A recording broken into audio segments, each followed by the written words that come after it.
Subscribe कीजिए और bell icon को क्लिक करके हमारी लेटेस्ट वीडियोस के बारे में अपडेट जानें।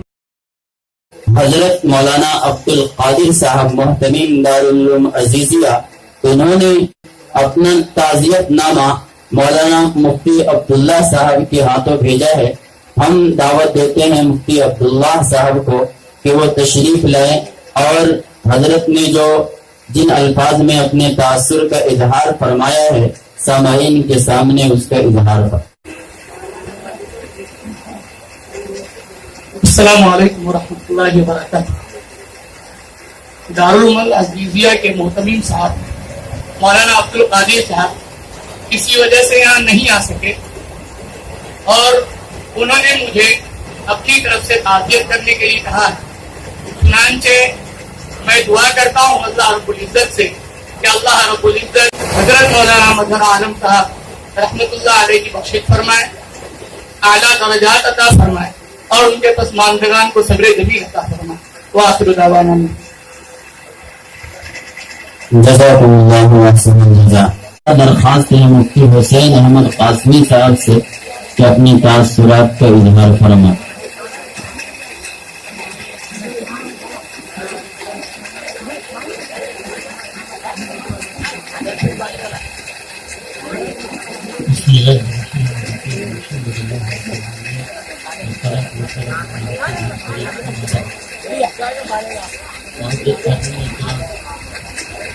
हजरत मोहम्मद साहब के ताल्लुक से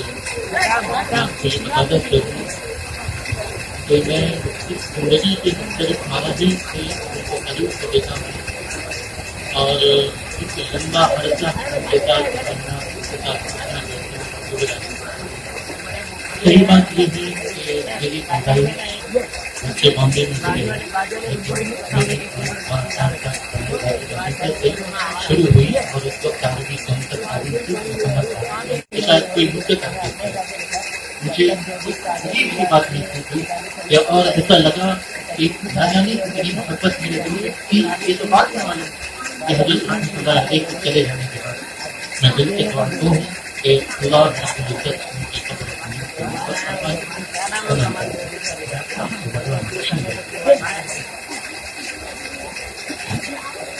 अब इसके बाद दरख्वास्त है डॉक्टर अहमद राना साहब से कि अपनी तासुरात का इजहार फरमाएं, वक्त का ख्याल रखें। सदर मोहतरम जनाब मुफ्ती हनीफा साहब किबला, तमाम उलमाए किराम और सामीन, अस्सलाम वालेकुम।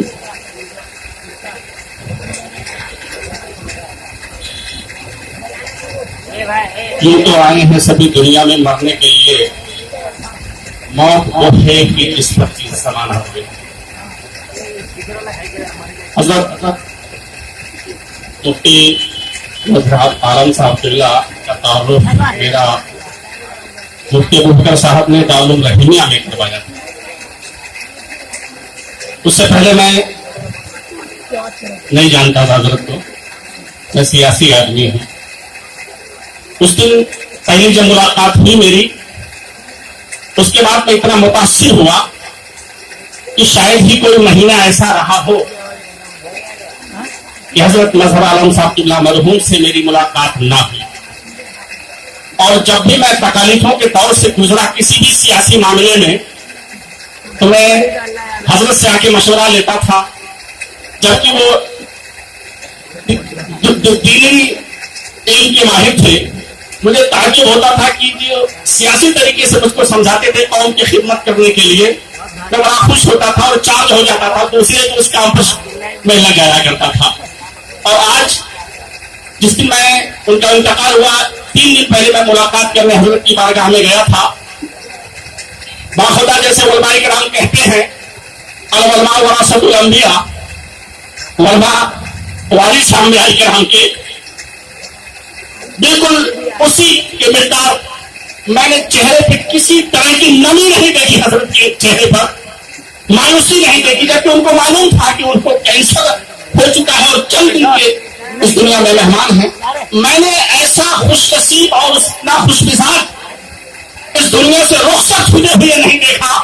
मैंने महसूस किया कि वाकई में मौत अल्लाह की बारगाह से एक तोहफा है और वो तोहफा हजरत ने समझ लिया है और उस तोहफे के तब खुदा की बारगाह में जाने की तैयारी कर चुके हैं। और मैं हजरत से दुआएं लिया सिर्फ 4 दिन पहले और उन्होंने कहा बेटा बस यही खिदमत करते रहना। मुझे बड़ी खुशी हुई कि आज मैं उनके इस तालीमी प्रोग्राम में शरीक हुआ और मैं भी दुआगो हूँ कि अल्लाह ताला उनके दर्जात मकाम बुलंद अता फरमाए और उनकी दुआएं हम सब के साथ रहें। आमीन। खुदा तासुरी कलिमात पेश करने के लिए दावत देता हूँ हजरत मौलाना मुफ्ती जसीमुद्दीन साहब कासमी मरकजुल मारिफ योगेश्वरी को तशरीफ लाएं और कम से कम वक्त में अपने तासुर का इजहार करें। मौलाना मधु साहब रहमतुल्लाह अलैह, आप तमाम हजरात जानते हैं एक ऐसी शख्सियत के हामिल थे जो हम तमाम उलमा के लिए काबिल नमूना थे। आपका रहन सहन, वज़ात अता और जो एक बावकार आलिम की एक शख्सियत होनी चाहिए उसके आप हामिल थे। मैंने एक ही मरतबा उनको सुना, अली भाई के मदरसे में एक मरतबा हाजिरी दी मैंने, वहां पे हज़रत ने बयान किया, सिर्फ 10 मिनट बयान किए होंगे और 10 मिनट के अंदर एकदम मुरत्तब अंदाज में अल्फाज का ऐसा इंतखाब, जबान इतनी शिस्ता कि सिर्फ 10 मिनट के अंदर पूरी मुंबई की तारीख को बयान करके रख दिया। खुसूसन उलमाए देवबंद की जो खिदमात हैं और किस तरीके से उलमाए देवबंद ने इस मुंबई को बिदआत और जहालत से पाक किया, सिर्फ 10 मिनट के बयान में। मेरा दिल चाह रहा था कि मैं काश लिख लेता उस वक्त या बाद में जाके लिख लेता तो एक बहुत ही मुरत्तब और मुख्तसर तारीख मेरे पास होती। हज़रत मौलाना का ताल्लुक हमारे इदारे के जो चेयरमैन हैं हज़रत मौलाना बदरुद्दीन अजमल साहब कासमी, उनसे बहुत ही करीबी ताल्लुक था।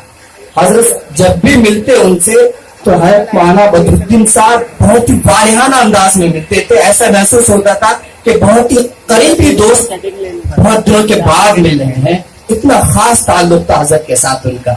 जो ही हम लोगों को खबर मिली फौरन हमारी मस्जिद के अंदर हजरत के लिए दुआओं का एहतमाम किया गया और हमारे यहाँ से ताज़ियती मौलाना अब्दुल कुद्दूस शाकिर हकीमी साहब से के तशरीफ नहमदुहु व नसल्ली अला रसूलिल करीम, अम्मा बाद।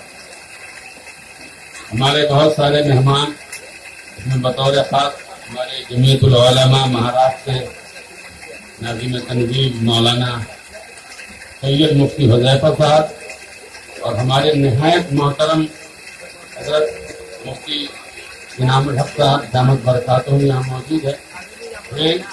मेरे दोस्तों, मैं हजरत के ताल्लुक से हमारे कौन साहब ने जो फरमाया जो सियासी डॉक्टर राना साहब, हजरत जब बीमार थे तो मैं भी आयादत के लिए हजरत के यहाँ 2 दफ़ा आया। पहली दफ़ा जब आया तो अल्हम्दुलिल्लाह हजरत बहुत बशाश थे और बहुत देर तक मैं बैठा भी, मेरे हमरा अहमद कासमी और दीगर कुछ अहबाब भी थे।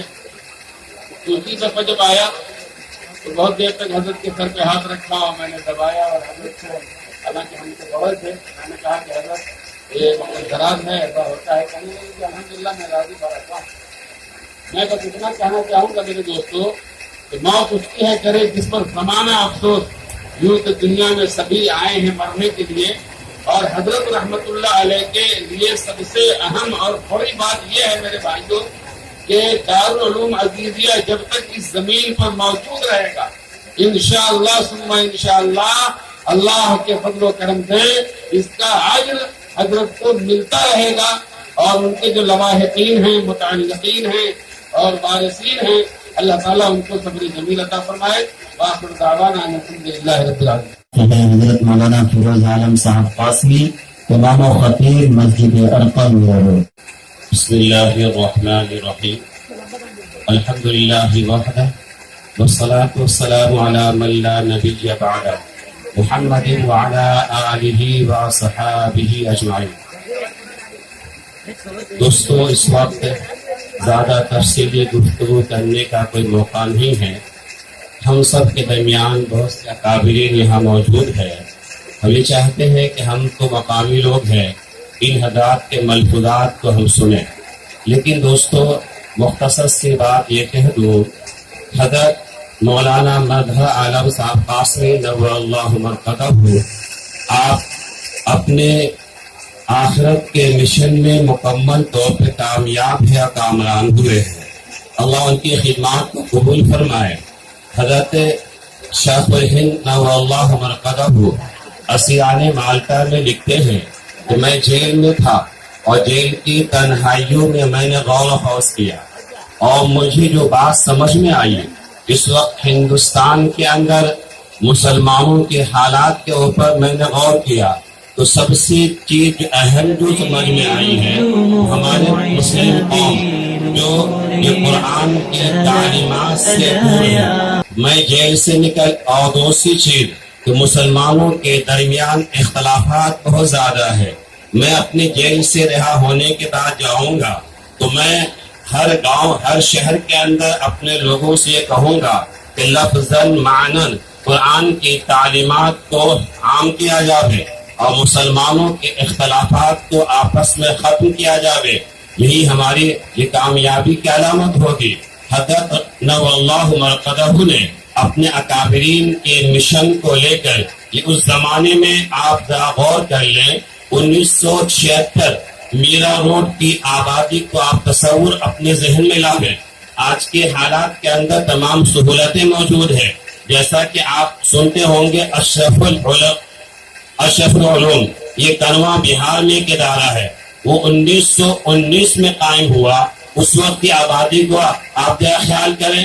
اکابر اصل چیز یہ ہے، بغیر سہولتوں بغیر اسباب کے اللہ کی ذات کے اوپر توکل کرتے ہوئے دین کی خدمت کو شروع کرنا، یہ اصل چیز ہے۔ سہولتوں کے مجوز متعین ہونے کے بعد کوئی بھی آگے بڑھ سکتا ہے۔ ہم حضرت کے حق میں دعا گو ہیں، دعا کرتے ہیں کہ اللہ تبارک و تعالی ان کی دین کی خدمات کو قبول فرمائے اور انہیں اللہ تبارک و تعالی ان کی قبر کو نور سے بھر دے اور اپنے شایع نشان اعلیٰ مقام جنت الفردوس میں عطا فرمائے۔ وآخر دعوانا الحمدللہ رب العالمین۔ مولانا شمیم ریحان ندوی صاحب سے حضرت تشریف لائے۔ السلام علیکم ورحمۃ اللہ وبرکاتہ۔ دارالعلوم سراج السنہ تحیثیت کے رکن ہونے کے ناطے ہمارے ذمہ دار قاری صدیق صاحب نے اپنا وقت مفتی صاحب کو دے دیا، مجھے موقع دیا گیا ہے کہ میں کچھ رابطہ تقریباً 35 سال سے حضرت قاری صدیق صاحب کا رہا دارالعلوم سراج السنہ سے۔ ابھی مرثیے میں دست شفقت کی بات ہوئی، قاری صاحب کے توسط سے پہلی ملاقات ہوئی تھی 94 میں حضرت سے۔ اس ادارے پہ دارالعلوم سراج السنہ پہ جو ان کی شفقت و محبت رہی، اور جو اس ادارے کے ذمہ داران ہیں قاری صدیق صاحب اور مولانا نعیم الدین صاحب، ان پر حضرت کی جو سرپرستی رہی، اور یہ ادارہ ابھی کافی ترقی کر چکا ہے۔ یہ حضرات بتائیں گے کہ بھائی وہ جس طرح ایک والد، جس طرح ایک رشتہ دار شفقت و محبت کرتے ہیں اپنے عزیزوں کے ساتھ، اس طرح حضرت کا اس ادارے کے ساتھ لگاؤ رہا۔ اور میں یہی بات کہہ کے ایک شعر پڑھنا چاہوں گا کہ ایک سورج تھا کہ تاروں کے گھرانے سے اٹھا، ایک سورج تھا کہ تاروں کے گھرانے سے اٹھا، آنکھ حیران ہے کیا شخص زمانے سے اٹھا۔ اور ایک شعر، اور لوگ اچھے ہیں بہت دل میں اتر جاتے ہیں، لوگ اچھے ہیں بہت دل میں اتر جاتے ہیں، ایک برائی ہے تو بس یہ کہ مر جاتے ہیں۔ حضرت ضرور دنیا سے چلے گئے، لیکن ان کی یادیں ہمارے دلوں میں اس طرح وابستہ ہیں کہ ہمیں دل سے ان کو نکالنے میں بہت عرصہ لگے گا، مجھے لگے گا کہ بھائی وہ ہمارے درمیان ہی ہے۔ اور وقت بھی میرا ہو چکا ہے، اور مولانا قمر الزمان صاحب قاسمی امام بھائندر جامع مسجد اپنا تاثر پیش کر۔ السلام علیکم ورحمۃ اللہ وبرکاتہ۔ حضرات گرامی، 2.5 سے 3 منٹ کا وقت دیا گیا اور حقیقت یہ ہے کہ ہمارے تعلقات حضرت مولانا رحمۃ اللہ علیہ سے 35 سے 36 سال یادوں کا ایک طوفان ہے. 2.5-3 منٹ میں کیا بیان کروں, بس اتنا عرض کروں گا. اوروں کی دلی کیفیت اور دلوں میں جھانک کر کے تبلیغ کر سکتا, میں اپنی کیفیت یہ بیان کر رہا ہوں کہ حضرت مولانا نے ساری زندگی, خاص طور سے ہم ائمہ مساجد کے لیے ایک مربی, ایک مشفق, ایک محسن اور ایک باوقار سرپرست کی حیثیت سے رہے. میں اپنی کیفیت بیان کر رہا ہوں کہ میں پوری زندگی 36 سالہ زندگی میں نے حضرت کے مشورے اور مدبرانہ نصیحتوں پر عمل کرتے ہوئے 1 مہینے کے لیے جس مسجد میں امامت کے لیے گیا تھا, الحمدللہ 35 سے 36 سال ہو گئے. یہ ان کا احسان و کرم ہے اور ان کے مشفقانہ اور مدبرانہ مشوروں پر عمل کرنے کا نتیجہ ہے. میں اخیر میں بس اتنا کہہ کر آپ سے رخصت ہوں گا کہ اللہ تبارک و تعالی حضرت کی محنتوں کو قبول فرمائے, حضرت کو اعلیٰ دین میں جگہ عطا فرمائے, اور احباب و متعلقین خصوصاً حضرت کی بیوہ بیٹیاں, حضرت کے محبین مخلصین کو صبر جمیل عطا فرمائے. اللہ پاک ہم سب کو کہنے سننے سے زیادہ عمل کی توفیق عطا فرمائے. السلام علیکم ورحمۃ اللہ وبرکاتہ. الحمدللہ بہت اچھا اعلان ہوا. تاثرات پیش کرنے والے حضرات اپنا وقت بہت سے دے, ہمارے اکابرین یہاں موجود ہیں. میرا مزاج بھی ہے کہ کہیں پر کوئی بڑے حضرات ہوتے ہیں تو میں وہاں کچھ بات نہیں کرتا ہوں, مگر چونکہ دعوت دی تھی احباب نے بڑی محبت سے مجھے بلایا تھا. درخواست بہت تھی, ایک بات خالی دقت میں اپنی بات کو ختم کرتا ہوں. دنیا میں ہر انسان اپنے لیے اور اپنے آنے والی نسلوں کے لیے ہر محنت کرتا ہے, مال کماتا ہے, کارخانے لگاتا ہے, دکانیں لگاتا ہے, اور اس کا فائدہ میری اولاد کو اور کوئی درخت لگاتا ہے. اکثر اللہ پاک کا معاملہ ایسا ہوتا ہے, دیکھا گیا کہ آدمی خوب محنت کرتا ہے مگر اس کے ثمرات جیسی چاہیے ویسے اس کی زندگی میں نہیں ملتی, مگر اس کے انتقال کر جانے کے بعد اللہ پاک اس کی اولاد کو ایسا نوازتا ہے کہ لوگ حیرت میں رہ جاتے ہیں. اسی طرح سے حضرت رحمۃ اللہ علیہ نے ایک درخت لگایا, اس کی آبیاری کی اور بڑی محنت کی ہے. پھل اس کو آ رہے ہیں مگر جس لگن کے ساتھ اور جس چاہت کے ساتھ اور جتنی مقدار میں ان کو پھل چاہیے تھا, اللہ پاک کی مصیت ہے. ہم اللہ کے ہر جو ہے اللہ کے ہر چاہت پر اور اللہ کے ہر معاملے پر دل سے خوش ہے. اللہ پاک جو ہے آپ نے امانت کی آپ نے لے لیا. تمنا یہ ہوئی ہے کہ حضرت خود اپنی آنکھوں سے اس درخت کو لگائے ہوا ہے, اس کے پھل دیکھیں. عزیزیاں کے لیے بڑی زمین حضرت نے جو ہے وقت کروا کر رکھی ہے, اور ایک بڑا ادارہ جو ہے 20-22 ایکڑ کی زمین ہے. بمبئی کے لیے اتنی بڑی زمین کہیں کسی بات نہیں ادارے کے نام پر. الحمدللہ حضرت کی محنت سے 4500 سے زیادہ جگہ ہمارے پاس موجود ہے. وہ ہم کو ایک درخت لگا کر جان دے گئے. انشاءاللہ ہم قریب اس کے پھل آئیں گے. ہم سب یہاں بیٹھے ہیں, سب دعا کریں حضرت کے لیے جلد سے جلد پھل آنا شروع ہو جائے اور ہم ان کے پیچھے رہنے والے حضرت سے فائدہ اٹھائیں. اللہ پاک حضرت کو ہماری طرف سے اور پوری بلاگاؤ کی طرف سے جتنے لوگوں تک ان کا علم پہنچے ان کی طرف سے اللہ جزائے خیر عطا فرمائے. آسمان بلان کو اللہ پاک کو زمین عطا فرمائے. مولانا امداد الحق قاسمی صاحب اپنا تاثر پیش فرمائیں. السلام علیکم ورحمۃ اللہ. نحمده ونصلي على رسوله الكريم. معزز سامعین کرام اور معزز میں تمام حضرات کا تہہ دل سے شکریہ ادا کرتا ہوں کہ اراکین کے میرے علماء میرا بھائیوں نے مجھے کچھ کہنے کی اجازت دی اور یہاں تک آنے کا کیا. یہ تعزیتی نشست ہے ہمارے درمیان حضرت مولانا مظہر قاسمی صاحب جو ہم سب کے مہربان اور محب تھے اور ہم لوگوں سے والہانہ تعلق تھا. میں ایک زمانے دارالمعزیزیہ کے مدرس رہا.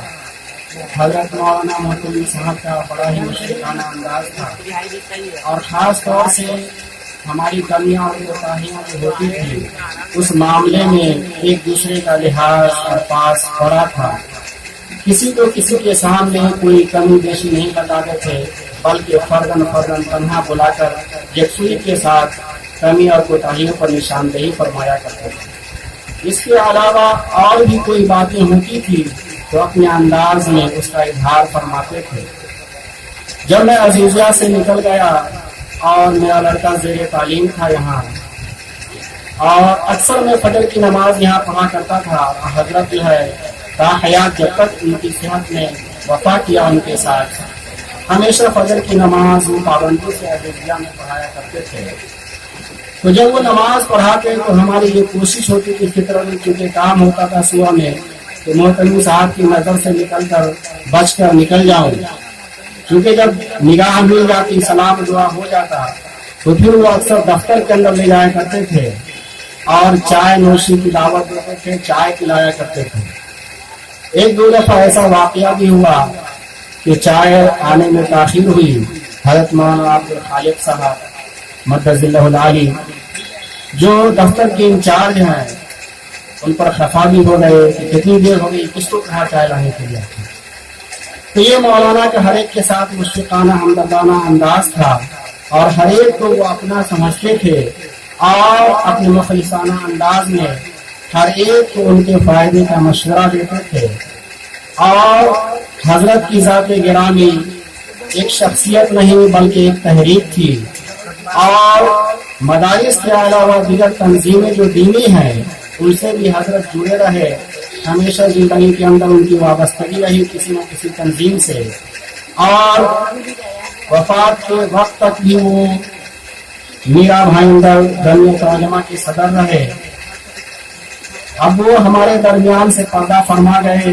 ہم لوگ غمزدہ ہیں اور ہم لوگ کی نگاہیں اس طرف اٹھ رہی ہیں کہ اب وہ مشفقانہ انداز اور وہ مخلصانہ نصیحت کس طرف سے ہم لوگوں کو ملے گا. کون شخصیت پھر وجود میں آئے گی ہم لوگوں کے لیے جس سے ہم کو اس کی امید ہوگی. میرے محترم بزرگوں اور دوستوں, میں چند شعر کے بعد اپنی بات کو ختم کرتا ہوں. جانے والا گیا داستان رہ گئی, صرف یاد بے قرار رہ گئی. جانے والا گیا داستان رہ گئی. رونق دیواروں پر کہاں تیرے بغیر, شاموں سحر کا نام ہے شاموں سحر کہاں تیرے بغیر رونق دیواروں پر کہاں. مظہر علم و عمل تھا نور ربانی تھا تو, مظہر علم و عمل تھا نور ربانی تھا تو, چاند سے زیادہ منور اور نورانی تھا تو. معزز سامعین کرام, شکریہ. السلام علیکم ورحمۃ اللہ. مشرف شمسی صاحب سے صحافی پہلی خبر کیجیے. مولانا سے پہلی ملاقات کے بعد مجھے ایسا لگا میں ان کے گھر کا ایک فرد ہو گیا ہوں. اکثر وہ وقت مجھے فون بھی کرتے تھے اور جب بھی ان سے ملنے جاتا وہ بہت خدمات پیشانی سے پیش آتے اور اس بات کو کیسے آگے بڑھایا جائے مشورہ دیتے رہتے تھے. لیکن مولانا سے ملاقات کا دلچسپ پہلو یہ ہوتا تھا کہ کسی نہ کسی موضوع پر بحث و محاورہ ہو ہی جاتا تھا. کیونکہ گفتگو علمی ہوتی تھی اس لیے وہ ہر ممکن مجھے سمجھانے کی کوشش کرتے تھے اور میں یہ چاہتا تھا کہ مولانا اپنی علمی ذخیرے سے کچھ نیا پیش کرے. اکثر میں اس میں کامیاب ہو جاتا تھا. مثلا مسلم عورتوں کو تجارت کرنے کا سوال کیا تو وہ ایک منٹ کی سوچے بجائے کہے عورتوں کو تجارت کرنے میں اسلام میں مولانا پابندی نہیں ہے. بی بی خدیجہ بھی تجارت کرتی تھی لیکن ساتھ ہی انہوں نے کہا عورتوں کو اسلامی طور طریقے پر رہ کر ہی ایسا کر سکتی ہے. مولانا کی سمجھ دور تک تھی. میں وہ ساتھی ہوں جنہوں نے ان کا آخری انٹرویو لیا اور اس انٹرویو میں انہوں نے جمیعت علماء ہند کے ساتھ محمود مدنی کا نام نہیں جوڑنے پر صاف کہا آپ دلی میں جمیعت کے آفس میں گئے ہیں, اگر جاتے تو یہ سوال نہیں کرتے. انہوں نے کہا دلی کی جمیعت علماء ہند کے آفس میں دونوں چچا بھتیجے ایک ہی آفس سے کام کرتے ہیں और उस ऑफिस में जमीतुल्लाह हिंद लिखा है। ये और वो नहीं है। जब अल्लाह के लिए काम को आगे बढ़ाना है तो ये बढ़ाए या वो बढ़ाए, मकसद काम को आगे बढ़ाना है। लेकिन मौलाना का इस आखिरी इंटरव्यू लेते हुए उनकी नकाहत, कमजोरी और बोलने में तकलीफ साफ झलकने लगी थी। मैं इस इंटरव्यू के बाद कई बार आते जाते उनके बिल्डिंग के नीचे दुकान में बैठे लोगों से दरियाफ्त किया, लेकिन इत्तेफाक ही था मौलाना से मुलाकात नहीं हुई। मैं अक्सर अंजार साहब और कमाल साहब ने मौलाना की दावत दरियाफ्त करता रहा, लेकिन कमजोर और बीमार मौलाना मजहर कासमी से आंख मिलाने की हिम्मत नहीं। मैं चाहता भी उनके आखिरी दिनों में मिलने नहीं जा पाया, ये मेरी बदकिस्मती थी। मौलाना का हल्का बहुत बड़ा था, वो जिंदगी भर काम करते रहे और जो भी उनके नजदीक आए उन्हें काम करने की तलकीन करते रहे। चाहे आप जिस मैदान में काम करते हो, वो दोस्त हो या दुश्मन, कभी किसी के काम में रुकावट नहीं बनते थे। मौलाना उस वक्त की मुतहरिक है जब उनके ही पौध लगाए दरख्त दारुल अजीमा की जिम्मेदारी से उन्हें सबकदोश कर दिया गया था। मदरसा अजीजिया की जिम्मेदारी से सबकदोश के दौरान उन्हें मायूसी की हुई, लेकिन वो टूटे नहीं थे। मौलाना इस सदमे को भी बर्दाश्त कर गए जब उनके इकलौते बेटे की मौत हुई थी, लेकिन बेटे की मौत के बाद जो कोप और अजियत बर्दाश्त करनी पड़ी, मेरे ख्याल में मुसलमान उनके दिल को कर दिया था। वो अजियत कैंसर की शक्ल में उनके जिस्म में जलप कर गया, क्योंकि डॉक्टरों का कहना है कि कैंसर की असल वजह गहरा सदमा है। आखिरकार अपने इकलौते बेटे की तरह गले का कैंसर उनके लिए भी मोहलक साबित हुआ। आज वो हमारे दरमियान नहीं है। अल्लाह उन्हें जन्नत नसीब करे, उनके दर्जात बुलंद करे और उनके पसमानदाओं को सब्र अता करे। आमीन। के बाद दरख्वास्त है जनाब अब्दुल रज़ाक साहब का शमीरा अपनी तासुरात का इजहार फरमाएं। अस्सलाम वालेकुम रहमतुल्लाहि व बरकातहू। मोहतरम दोस्त बुजुर्गों, वक्त की बहुत बड़ी कमी है, तो 2-3 मिनट वक्त दिया गया। असल में हमारा मोहतरम साहब मौलाना मदर आलम साहब का ताल्लुक 1976 से रहा। जब मियां रोड की पहली की गई दारुल अजीजिया की, उस वक्त से हमारा उनका ताल्लुक बहुत गहरा रहा। पहली मरतबा चुना मारा गया इसका दारुल अजीजिया का हाजी गुलाम रसूल साहब, मरहूम हाजी गुलाम रसूल साहब ने हमें लेने के लिए वहाँ पर आए काशी में रहा। मैं हमारे भाई अब्दुल रशीद जो उस वक्त में मौजूद थे, जंगल बयाबान था, हमारे 2 मकान थे सिर्फ वहाँ पर हरे रोड पर। क्योंकि हमारे ताल्लुक ये कंस्ट्रक्शन लाइन से था, इसके लिए हाजी गुलाम रसूल साहब और मोहतरम साहब वगैरह पहली मतलब मुलाकात हुई यहाँ पर मीरा रोड के अंदर। तो उस वक्त से ताल्लुकात मोहतरम साहब से रहा और बड़े मोहब्बत अंदाज से आखिरी वक्त तक हमेशा मौलाना भी फोन पर भी मुलाकात होती रही और बार बार बुलाते रहे। यहाँ पर मदरसे के अंदर आना जाना भी होता रहा, बल्कि तकरीबन 40-42 साल तक ताल्लुकात रहा। जिस वक्त मेरी उम्र सिर्फ 18 साल की थी, उस वक्त से लेकर मरहूम मौलाना रहमतुल्लाह अलैह दुनिया से जाने तक भी हमारा ताल्लुक माशाअल्लाह रहा। अभी इंतकाल से पहले 15-20 दिन पहले हमारी मुलाकात हो गई इस मस्जिद के ताल्लुक से। मस्जिद को शहीद करके बनाना इसका मशवरा था, तो उस वक्त हम लोग आए, वहां से मुलाकात हुई। बहुत कमजोर हो चुके थे, लेकिन अल्लाह पाक ने इनके बहुत बड़ा काम दिया। एक बाग इन्होंने लगाया था, वो 1976 का बाग था। आज वो बाग लहलाता बाग कहलाता है। हजारों उलमा इकराम, हुक्काज इकराम माशाअल्लाह यहाँ से फारिग हुए, दारुल देवबंद चले गए। और अल्लाह पाक ने पता नहीं इस मदरसे के जरिए से कितने मुल्कों में लोगों को पहुंचाया। और हमारे इस मुल्क हिंदुस्तान के रह के पड़े हुए तलबा और काफी इलाकों में चले गए, लेकिन ये उनके हाथ का लगाया वो बाग है। उस जमाने में जब यहाँ कोई बच्चा भी आने के लिए राजी नहीं था, मौलाना रहमतुल्लाह अलैह ने यहाँ पर आए, 5 बच्चों को लेकर मदरसे की ओपनिंग किए। एक झोपड़ा सा बनाया छोटा सा, जिसके अंदर 5 बच्चों को बिठाया गया। पहली मरतबा उसकी बुनियाद रखी गई, ओपनिंग हो गया।